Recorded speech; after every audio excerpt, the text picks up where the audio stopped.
मानवी Panigrahi, welcome in अवर बस्तर कृषि coaching. So friends, आज मैंने अपने पीएटी बच्चों के लिए थोड़ा सा पैटर्न बदला है क्वेश्चन का। तो चलिए स्टार्ट करते हैं आज का वीडियो। चलिए, आज की वीडियो का पहला क्वेश्चन कुछ इस प्रकार से है। क्वेश्चन दिया है, यदि किसी समांतर श्रेणी का 9वां पद 35 एवं 19वां पद 75 है तो इसका 20वां पद ज्ञात कीजिए। ठीक है, क्वेश्चन का लेवल थोड़ा सा चेंज है दोस्तों। देखिए, यदि किसी समांतर श्रेणी का, मेरे पास कोई समांतर श्रेणी जिसका 9वां पद इस 9 डिजिट के साथ वहाँ लिखा है, यानी कि ये n का मान है, यानी कि tn का मान, यानी कि n की जगह मैं 9 लिख सकती हूँ।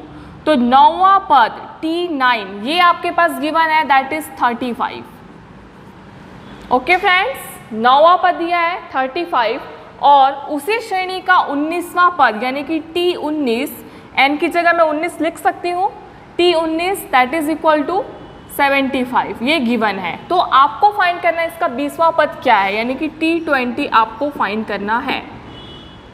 अभी हमको ये भी नहीं मालूम कि इनके बीच का डिफरेंस, किसी सीरीज के बीच का डिफरेंस क्या है।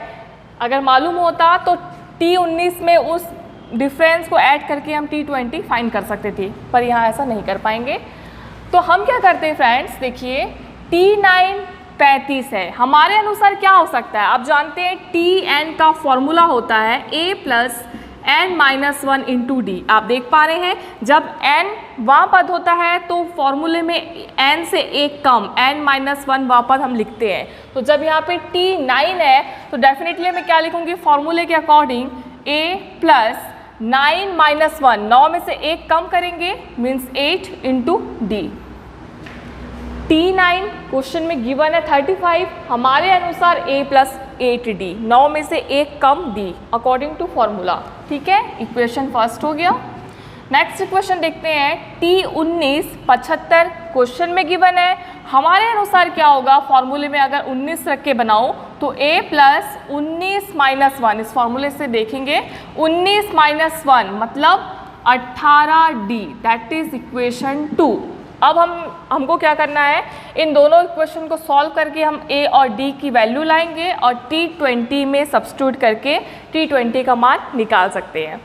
देखिए फ्रेंड्स, अब क्या करूँगी, मैं दोनों इक्वेशंस को अच्छे से लिखती हूँ। a plus 8d that is equal to 35 and a plus 18d that is equal to 75। अब आप जानते हैं मुझे इनको सब्ट्रैक्ट करने के लिए, इनको कैंसिल करने के लिए माइनस करना पड़ेगा। प्लस है तो माइनस, यहाँ पे प्लस का साइन है तो माइनस, ये तरीका होता है, प्रतिलोम विधि भी कहते हैं।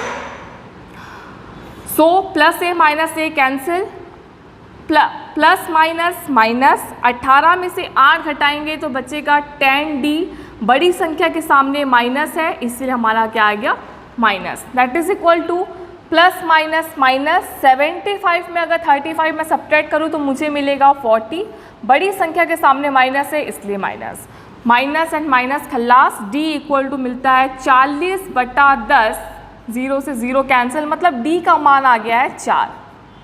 कॉमन डिफरेंस, इनके बीच का अंतर कितना आ गया है, 4।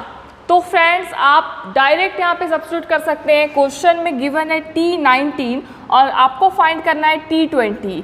जब t19 75 है किसी सीरीज में, यहाँ t19 है, ये टर्म दिया गया है 75 और अगर 75 में मैं 4 ऐड करती हूँ तो t20 नेक्स्ट टर्म मुझे मिल जाएगा t20, 75 प्लस 4 क्या मिलेगा, 79, दैट इज ऑप्शन बी।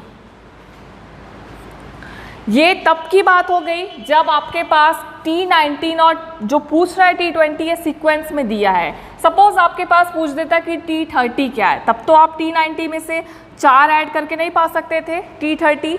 इस केस में आपको क्या करना है फ्रेंड्स, इस d की वैल्यू, अभी हमारा आंसर आ गया है लेकिन हम तब की बात कर रहे हैं जब ये सीक्वेंस में नहीं दिया गया है। तो अब क्या करेंगे फ्रेंड्स, इस d की वैल्यू आप चाहे इक्वेशन 1 में सब्स्टिट्यूट कीजिए या इक्वेशन 2 में, आपकी मर्जी। चलो इक्वेशन 1 छोटा है डिजिट, इसलिए मैं इक्वेशन 1 में सब्स्टिट्यूट कर रही हूँ, that is a plus 8d from equation 1। समीकरण 1 में d का मान रखने पर a प्लस 8d बराबर दिया है 35। अब मैं क्या करूँ, a प्लस 8 इंटू डी की वैल्यू सब्स्टिट्यूट कर रही हूँ। डायरेक्ट यहाँ पे करते हैं 8 into 4 that is 32 that is equal to 35, a that is equal to 35 minus 32, 35 में से 32 घटाने पर मुझे मिलेगा 3 that is value of a। आपके पास a भी मिल गया है, d भी मिल गया है। अब हम निकालेंगे t20 का मान, वो होता है a plus n minus 1, 20 minus 1 19 into D. a की वैल्यू 3 प्लस 19 की जगह 19, d की वैल्यू अभी मिली है 4। 3 प्लस 9 4 36 कैरी 3, 4 एकम 4 और ये जो 3 ऐड करेंगे तो कितना मिलेगा 7। सो 76 प्लस 9 मुझे मिलता है 79। ये आ गया T20 की वैल्यू फ्रेंड्स। आई गेस आपको ये फर्स्ट क्वेश्चन समझ में आ गया होगा। सो फ्रेंड्स, इस टाइप के पैटर्न के क्वेश्चन अक्सर एग्जाम में पूछे जाते हैं। क्वेश्चन कह रहा है कि किसी समांतर श्रेणी का सार्वंतर 3 है, किसी अर्थमेटिक प्रोग्रेशन का कॉमन डिफरेंस 3 है तथा 15वां पद 37 है, 15th टर्म इस सीरीज का 37 है, तो प्रथम पद ज्ञात कीजिए। यानी कि आपको फर्स्ट टर्म फाइंड करनी है। इसके ऑप्शंस है 0, 1, 5 एंड -5। चलिए बनाते हैं इसका सॉल्यूशन। दिया है किसी समांतर श्रेणी का सार्वंतर जिसे स्मॉल d से डिनोट करते हैं दैट इज 3, और उसी समांतर श्रेणी का 15वां पद, अगर यहाँ पे 15 लिखा है और उसके साथ वहाँ है, मतलब मैं क्या लिखूँ फ्रेंड्स, L ना लिख के TN लिखूँगी, TN, और N की वैल्यू है यहाँ पे 15। यहाँ तक क्लियर है? That is equal to given है 37। किसी समांतर श्रेणी का 15वां पद 37 है। हमारे अनुसार कितना होता है 15वां पद, मीन्स a प्लस 15 में से 1 कम 14 इंटू डी। यहाँ तक क्लियर है?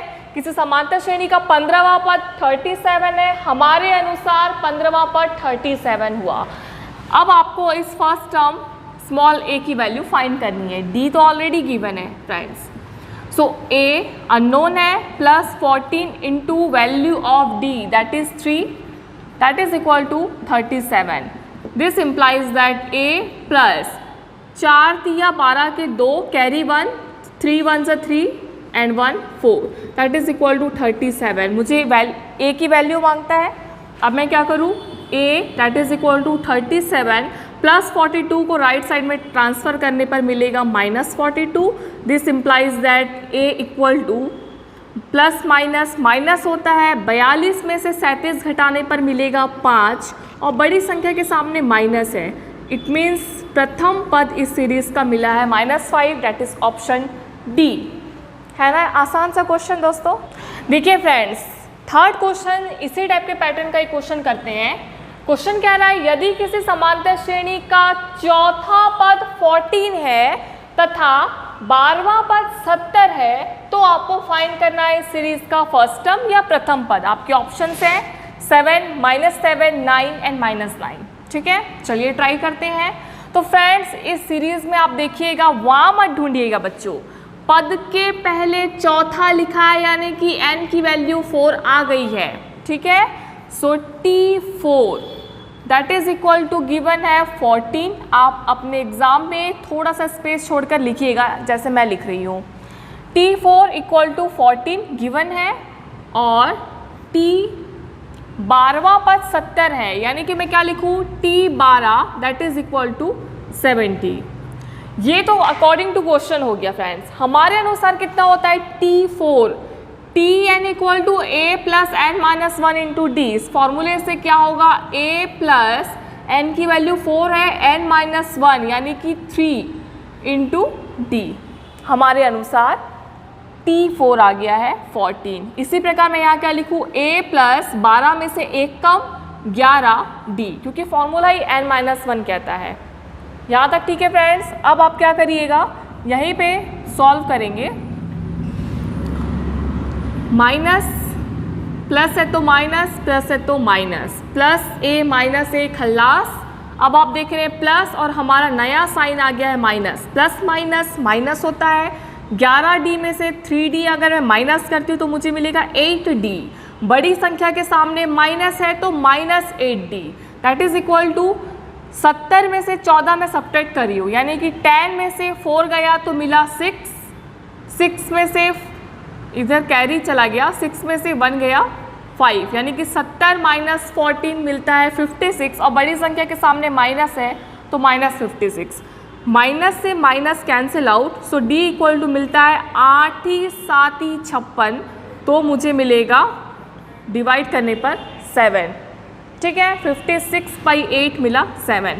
अब इस D की वैल्यू को आपकी मर्जी फ्रेंड्स, आप इक्वेशन 1 में सब्स्टिट्यूट कीजिए या इक्वेशन 2 में, लेकिन देखना है कि जो डिजिट छोटा होता है इसमें कैलकुलेशन करना आसान होता है, इसलिए आप इक्वेशन 1 में सब्स्टिट्यूट कीजिएगा। फ्रॉम इक्वेशन 1, ऐसा रफ वर्क में लिखने की ज़रूरत नहीं है फ्रेंड्स, ठीक है, आपको समझा रही हूँ इसलिए मैं लिख रही।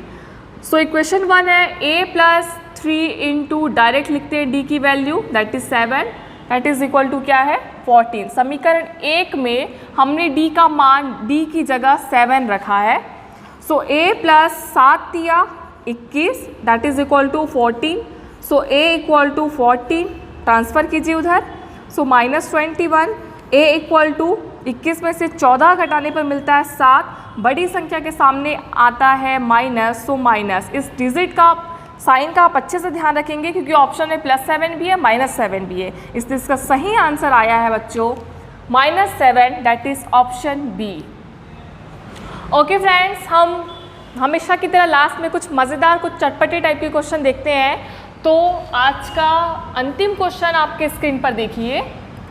यदि 4 संख्याएं समांतर श्रेणी में इस प्रकार है कि उनका योग उन संख्याओं का सम 40 है, 40 है, तथा उच्चतम संख्या निम्न की 4 गुनी है, यानी कि जो हाईएस्ट नंबर्स है ये लोएस्ट नंबर से 4 टाइम्स ज़्यादा है, तो आपको वो संख्याएं ज्ञात करनी है। ऐसे क्वेश्चन में फ्रेंड्स हमें ऑप्शन की ज़रूरत पड़ती है। ऑप्शन आपके पास इस प्रकार से है। Option A 5, 10, 15, 20, option B 6, 12, 18, 24, option C है 4, 8, 12, 16 और ऑप्शन डी आप सभी का फेवरेट ऑप्शन, इनमें से कोई नहीं। तो आइए देखते हैं इसका सही आंसर क्या है। कह रहे हैं यदि 4 संख्याएं समांतर श्रेणी में इस प्रकार है कि उनका योग 40 है।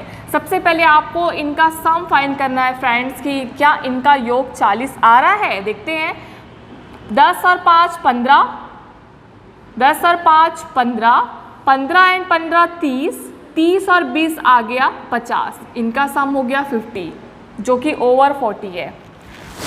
नाउ 12 + 6 18, 18 और 18 होता है 36, 36 + 24 कितना हो गया 60 हो गया बच्चों, जो कि 40 से कहीं ज़्यादा है। अब देखते हैं थर्ड ऑप्शन, 8 4 हो गया 12, 12 12 24, 24 और 16 अगर मैं ऐड करती हूँ तो कितना मिलेगा 6 4 10 के 0, कैरी 1, 2 और 1 3 और 1 4 आ गया 40। तो आप देख सकते हैं कि 4 संख्याएं समांतर श्रेणी में होनी चाहिए। 4, 8, 12, 16 इनके बीच का डिफरेंस है 4 4 का है, समांतर श्रेणी है, इनका सम कितना है 40 है। और उच्चतम संख्या जो हाईएस्ट नंबर है वो निम्न की 4 गुनी है, यानी कि आप देख पा रहे हैं कि 4 का 4 गुना होता है 16, ये भी सही है, ठीक है। यानी कि इस प्रकार से आपका थर्ड ऑप्शन करेक्ट है, वो संख्याएं है 40, ठीक है फ्रेंड्स। आई गेस आपको समझ में आ गया है। ये क्वेश्चन आपके पीएटी के एग्ज़ाम में आ चुका है, इसलिए मैंने इसे बताया। इस टाइप के बहुत सारे अच्छे अच्छे क्वेश्चंस का कलेक्शन है मेरे पास, तो आप इसी प्रकार से मेरे साथ जुड़े रहिए, मैं आपको अच्छे अच्छे वीडियोस देती रहूँगी। प्लीज़ प्लीज़ फ्रेंड्स मेरे चैनल को सब्सक्राइब कीजिए, लाइक करना ना भूलें और शेयर करना तो बिल्कुल भी ना भूलें। Thank you for watching.